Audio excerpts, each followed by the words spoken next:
আলহামদুলিল্লাহ, পবিত্র শবে বরাত চলে এসেছে। এই শবে বরাতে 12 রাকাত নামাজ আদায় করুন। 12 রাকাত না পারলে অন্ততপক্ষে 8 রাকাত, 8 রাকাত না পারলে অন্ততপক্ষে 4 রাকাত নামাজ আদায় করুন। বিশেষ একটি টাইমে, বিশেষ পদ্ধতিতে আপনি যদি এই নামাজ আদায়ের মাধ্যমে আল্লাহ রব্বুল আলমিনের কাছে দোয়া করেন, হাদিস শরীফে বর্ণিত হয়েছে আপনার সকল চাওয়া পাওয়া আল্লাহ রব্বুল আলমিন পূর্ণ করে দেবেন ইনশাআল্লাহ। কোন সেই টাইম, কিভাবে নামাজ আদায় করতে হবে, আজকের ভিডিওর মাধ্যমে প্র্যাকটিক্যালি আমি দেখিয়ে দিব। শবে বরাতের এই নামাজের ব্যাপারে হাদিস শরীফে বর্ণিত হয়েছে, ইদা কানাত লাইলাতুন নিসফি মিন শাবান, যখন মধ্য শাবানের রজনী উপনীত হবে, ফাকুমু লাইলাহা, রাতের বেলা তোমরা নামাজ আদায় করো। সুপ্রিয় দর্শক, আপনারা অনেকেই জানতে চেয়েছেন কত রাকাত নামাজ আদায় করতে হবে। আমি নামাজের রাকাত সংখ্যা, নিয়ত ইত্যাদি বলে এরপর আপনাদেরকে প্র্যাকটিক্যালি এই নামাজ শিখিয়ে দিব। অনেক বইয়ে দেখা যায় 12 রাকাত, 50 রাকাত, 100 রাকাত পর্যন্ত নামাজ আদায়ের কথা লিপিবদ্ধ করা হয়েছে এই রাতের ব্যাপারে। সুপ্রিয় দর্শক, এগুলা সবগুলাই পরিত্যাজ্য এবং ভ্রান্ত। হাদিস শরীফে কোথাও উল্লেখ হয়নি শবে বরাতের রাতে এত রাকাত নামাজ আদায় করতে হবে। আমি যে হাদিসটি আপনাদের সামনে উল্লেখ করেছি, এতটুকুই উল্লেখ রয়েছে, কুমুলাইলাহা, শুধু রাতের বেলা নামাজ আদায় করার কথা উল্লেখ রয়েছে। কত রাকাত এটা উল্লেখ হয়নি। অপর একটি হাদিসে বর্ণিত হয়েছে, সলাতুল লাইলি মাসনা মাসনা, রাতের নামাজ 2 রাকাত করে আদায় করতে হবে। সুপ্রিয় দর্শক, 2 রাকাত করে যত রাকাত ইচ্ছা শবে বরাতে আপনি নামাজ আদায় করতে পারেন। এবার আপনারা বলবেন, এই রাতে কি কোনো বিশেষ সূরা রয়েছে যে সূরা দিয়ে এই রাতে নামাজ আদায় করলে আল্লাহ কবুল করবেন? না, এমনটিও হাদিসে উল্লেখ হয়নি যে বিশেষ এই সূরা দিয়ে শবে বরাতে নামাজ আদায় করতে হবে। যে কোনো সূরা দিয়ে আপনি এই নামাজ আদায় করতে পারবেন। মনে রাখবেন, প্রথম রাকাতে সূরা ফাতিহা পড়তে হবে, সাথে যে কোনো স্থান থেকে সূরা মিলাতে হবে। দ্বিতীয় রাকাতেও প্রথম রাকাতের মতো সূরা ফাতিহা পড়তে হবে, সাথে সূরা মিলাতে হবে। তবে খেয়াল রাখবেন, প্রথম রাকাত অপেক্ষা দ্বিতীয় রাকাতের সূরাটা একটু ছোট হবে। এখন নিয়ত কিভাবে করবেন? আপনি মনে মনে এতটুকু ইরাদা যদি করেন, ইচ্ছা করেন, নিয়ত হয়ে যাবে, তা হলো আমি কিবলামুখী হয়ে 2 রাকাত নফল নামাজ আদায়ের নিয়ত করছি। এতটুকু কথা, আমি কিবলামুখী হয়ে 2 রাকাত নফল নামাজ আদায়ের নিয়ত করছি। আপনি বলবেন, হুজুর শবে বরাতের কথা উল্লেখ করলেন না কেন? আসলে এই রাতে আপনি যে ইবাদত করেন না কেন, যত জিকির করেন না কেন, সবগুলাই শবে বরাতের আমল নামায় চলে যাবে। এই জন্য এক্সট্রা নিয়ত করার কোনো প্রয়োজন নাই। আর হাদিসে এমনটি উল্লেখও হয়নি যে শবে বরাতের নিয়ত করে নামাজ আদায় করতে হবে। বলা হয়েছে নামাজ আদায় করার কথা। নফল নামাজ আপনি নিয়ত করবেন এভাবে, আমি 2 রাকাত নফল নামাজ আদায়ের নিয়ত করছি। এতটুকু করলে যথেষ্ট। তো আমি আর কথা বলবো না, এখন আমরা প্র্যাকটিক্যালি নামাজ শিখবো। এরপর আপনাদেরকে বলে দিব কি দোয়া পড়ে, কখন মোনাজাত করলে, কখন নামাজ পড়ে আল্লাহর কাছে চাইলে আল্লাহ বেশি কবুল করেন, হাদিস শরীফে কোন টাইমে এই দোয়া করার কথা উল্লেখ রয়েছে, সে সম্পর্কে বিস্তারিত আমি নামাজের শেষে আপনাদেরকে জানিয়ে দিব। আমি কিবলামুখী হয়ে 2 রাকাত নফল নামাজ আদায়ের নিয়ত করছি। আল্লাহু আকবার। سبحانك اللهم وبحمدك وتبارك اسمك وتعالى جدك ولا إله غيرك. أعوذ بالله من الشيطان الرجيم. بسم الله الرحمن الرحيم. الحمد لله رب العالمين الرحمن الرحيم مالك يوم الدين. إياك نعبد وإياك نستعين. اهدنا الصراط المستقيم صراط الذين أنعمت عليهم غير المغضوب عليهم ولا الضالين.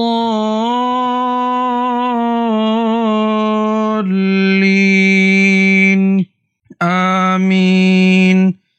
بسم الله الرحمن الرحيم. ألم تر كيف فعل ربك بأصحاب الفيل؟ ألم يجعل كيدهم في تضليل وأرسل عليهم طيرا أبابيل ترميهم بحجارة من سجيل فجعلهم كعصف مأكول.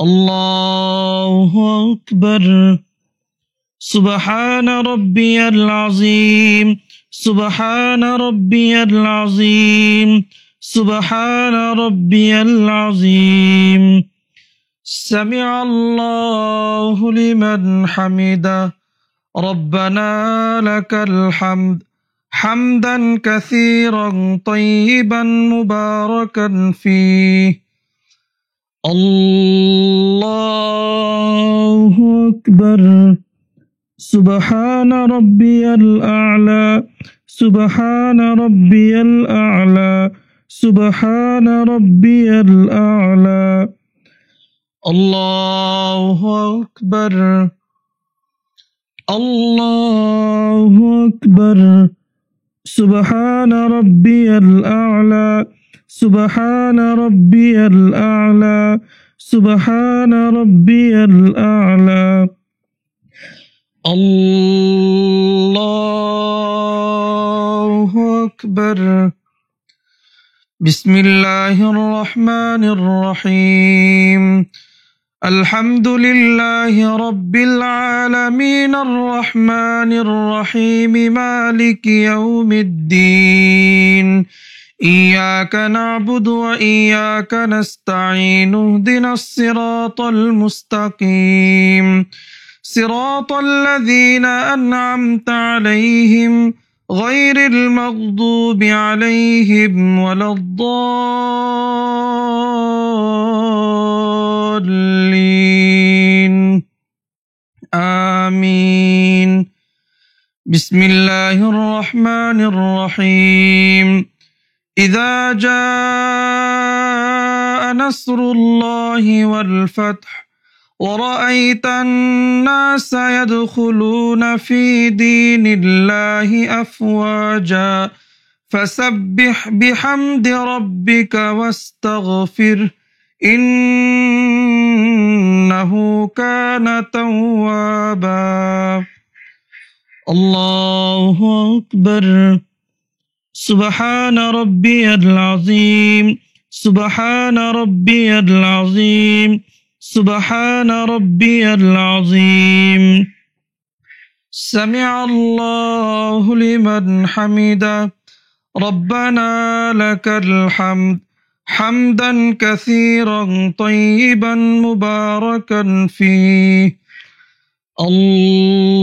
الله أكبر سبحان ربي الأعلى سبحان ربي الأعلى سبحان ربي الأعلى الله أكبر الله أكبر سبحان ربي الأعلى سبحان ربي الأعلى سبحان ربي الأعلى الله أكبر التحيات لله والصلوات والطيبات والسلام عليك أيها النبي ورحمة الله وبركاته السلام علينا وعلى عباد الله الصالحين أشهد أن لا إله إلا الله وأشهد أن محمدا عبده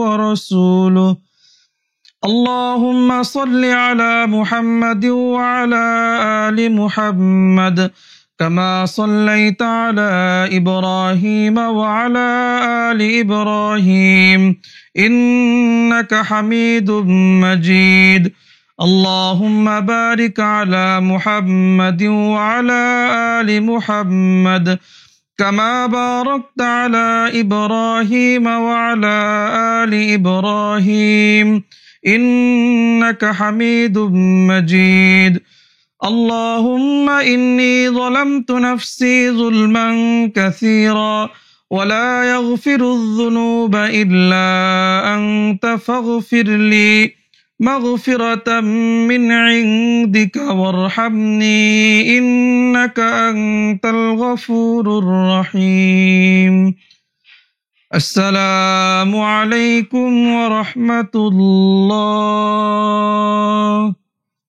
আসসালামু আলাইকুম ওয়া রাহমাতুল্লাহ।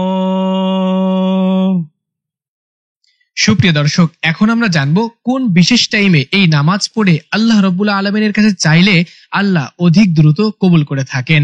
সুপ্রিয় দর্শক, হাদিস শরীফে বর্ণিত রয়েছে শেষ রাত্রে আল্লাহ রাব্বুল আলামিন পৃথিবীর নিকটতম আসমানে উপনীত হন এবং তিনি ডাকতে থাকেন, আলামিন মুস্তাগফিরিন ফাগফিরলা, আলা মুস্তারজিকুন ফারজুকা, এইরকম আলা কাযা হাত্তা ইয়াতলু আল ফাজর, ফজর পর্যন্ত তিনি এইরকম ভাবে বান্দাদেরকে ডাকতে থাকেন। এবার আমরা শবে বরাতের হাদিসের দিকে যদি তাকাই, ওই হাদিসেও এইরকমটি উল্লেখ রয়েছে, তা হলো ফাইন্নাল্লাহা ইয়ানজিলু ফিহা লিগুরুবিশ শামসি ইলা সামাইদ দুনিয়া, আল্লাহ রাব্বুল আলামিন দুনিয়ার নিকটতম আসমানে এ রাতে অবতীর্ণ হন এবং তিনি বলতে থাকেন, আলা মুস্তাগফিরুন ফাগফিরলা, আলা মুস্তারজিকুন ফারজুকা, আলা মুবতালান ফাউআফিয়া, আলা কাযা হাত্তা ইয়াতলু আল ফাজর। তিনি বলতে থাকেন, কে আছো ক্ষমা প্রার্থনাকারী, আমার কাছে ক্ষমা চাইবে, আমি তাকে মাফ করে দিব। কে বিপদগ্রস্ত রয়েছে, আমার কাছে এসে বলো, আমি তার বিপদ দূর করে দিব। কে এরকম অসুস্থতায় রয়েছে, আমার কাছে সুস্থতা কামনা করো, আমি তাকে শেফা দান করব। সুপ্রিয় দর্শক, এভাবে আল্লাহ রাব্বুল আলামিন ফজর পর্যন্ত বলতে থাকেন। তাহলে দুইটি হাদিস সামঞ্জস্য হয়ে যায়, দুইটি হাদিসের অর্থ প্রায় একই রকম। এই জন্য আমরা তাহলে একেবারে এই রাতে শেষ রাত্রে উঠে দুরাকাত করে নামাজ আদায় করব, যত রাকাত ইচ্ছা।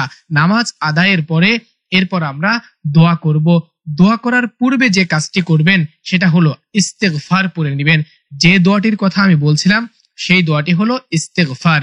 কারণ হাদিস শরীফে বর্ণিত হয়েছে, ইন্নাল্লাহা লা ইয়াত্তালিউ ফি লাইলাতিন নিসফি মিন শাবান ফায়াগফিরু লিজামিই খালকিহি ইল্লা লিমুশরিকিন আও মুশাহিনিন।